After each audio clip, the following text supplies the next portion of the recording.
ay papakita ko kayo guys paano makakuha ng sprinkler dito ng bamboo method. Siyempre, unang-una dapat dito kasi dyan yung mga plant ko. Una, dalawang rare sprinklers.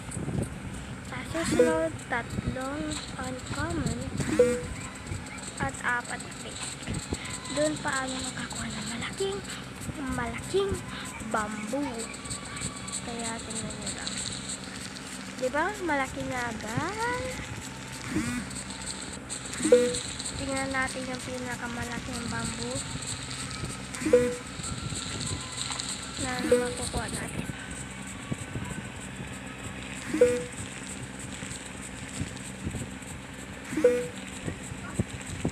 What? Ang laki, diba? Sabi ko sa inyo.